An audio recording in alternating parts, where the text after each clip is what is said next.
Friends, ನೀವು ನೋಡ್ತಿದ್ದೀರಾ one and all Bharani YouTube channel. ನಿಮ್ಮೆಲ್ಲರಿಗೂ ಸ್ವಾಗತ ಸುಸ್ವಾಗತ. ಹೀಗೆ 3 ದಿವಸದ ಹಿಂದೆ ರೀಲ್ಸ್ ನೋಡ್ತಾ ಇರಬೇಕಾದ್ರೆ ಒಬ್ಬ ಉತ್ತರ ಭಾರತದ ಹುಡುಗ, ಭಾರತ ದೇಶದಲ್ಲಿ ಪುನರ್ಜನ್ಮವನ್ನು ನಂಬ್ತೀವಿ, ಆದರೆ ದಕ್ಷಿಣ ಭಾರತದ ವೀರಶೈವ ಲಿಂಗಾಯತ ಧರ್ಮ ಈ ಪುನರ್ಜನ್ಮ ನಂಬೋದಿಲ್ಲ, ಆದ್ರಿಂದ ಅವರು ಸತ್ತ ವ್ಯಕ್ತಿಯ ದೇಹವನ್ನು ಬೆಂಕಿಯಲ್ಲಿ ಸುಡದೆ ಮಣ್ಣಲ್ಲಿ ಹೂಳ್ತಾರೆ ಅಂತ ಹೇಳ್ತಾನೆ.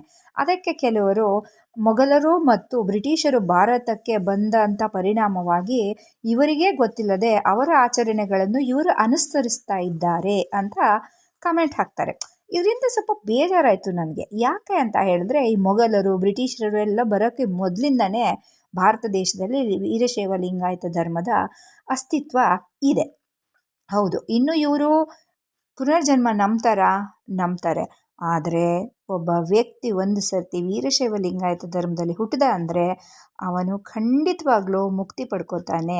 ಹುಟ್ಟಿದಾಗಿಂದ ಆ ವ್ಯಕ್ತಿ ಆಚರಿಸೋ ಆಚರಣೆ, ಪಾಲಿಸೋ ಧರ್ಮ ಮತ್ತು ಲಿಂಗಯೋಗದಿಂದ ಆ ವ್ಯಕ್ತಿಗೆ ಈ ಲಿಂಗಾಯತನಾಗಿ ಹುಟ್ಟಿದ ಜನ್ಮದಲ್ಲೇ ಮುಕ್ತಿ ಸಿಕ್ಬಿಡುತ್ತೆ.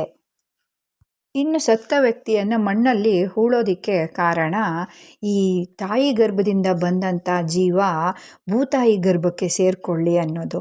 ನಮ್ಮೆಲ್ಲರಿಗೂ ಗೊತ್ತಿರೋ ಹಾಗೆ ಒಂದು ಮನುಷ್ಯನ ದೇಹ ಪಂಚತತ್ವಗಳಿಂದ ಆಗಿರುತ್ತೆ. ಅಗ್ನಿ, ಆಕಾಶ, ವಾಯು, ಜಲ ಮತ್ತು ಭೂತತ್ವದಿಂದ. ಈ ಒಬ್ಬ ವ್ಯಕ್ತಿ ಸತ್ತ ಕೂಡಲೇ ಅವನ ಆಕಾಶ ತತ್ವ ಮತ್ತು ಅಗ್ನಿತತ್ವ ಹೊರಟೋಗಿ ಭೂಮಿಗೆ ಹಾಕಿದಾಗ ಈ ಜಲತತ್ವ ಮತ್ತು ವಾಯುತತ್ವದ ಸಹಾಯದಿಂದ ಈ ದೇಹ ಕೊಳೆತು ಮಣ್ಣಾಗಿ ಹೋಗುತ್ತದೆ. ಈ ಪ್ರಕೃತಿಯಿಂದ ಬಂದಂಥ ದೇಹ ಪ್ರಕೃತಿಯಲ್ಲೇ ಲೀನವಾಗಲಿ ಅನ್ನೋದು ವೀರಶೈವ ಲಿಂಗಾಯತ ಧರ್ಮದ ಸಿದ್ಧಾಂತವಾಗಿದೆ. ಈ ಧರ್ಮದ ಬಗ್ಗೆ ತಿಳಿದಿಲ್ಲದೆ ಇರೋವಂಥ ಕೆಲವರು ಹೆಣ ಇಟ್ಕೊಂಡು ಊಟ ಮಾಡ್ತೀರಾ ಅಂತ ಇವರನ್ನು ಲೇವಡಿ ಕೂಡ ಮಾಡ್ತಾರೆ. ಈ ಧರ್ಮದಲ್ಲಿ ಒಬ್ಬ ವ್ಯಕ್ತಿ ತೀರ್ಕೊಂಡ ಅಂತ ಹೇಳಿದ್ರೆ ವೃದ್ಧರು, ಮಹಿಳೆಯರು, ಮಕ್ಕಳ ಆದಿಯಾಗಿ ಅಂತಿಮ ಸಂಸ್ಕಾರಕ್ಕೆ ಸೇರ್ತಾರೆ.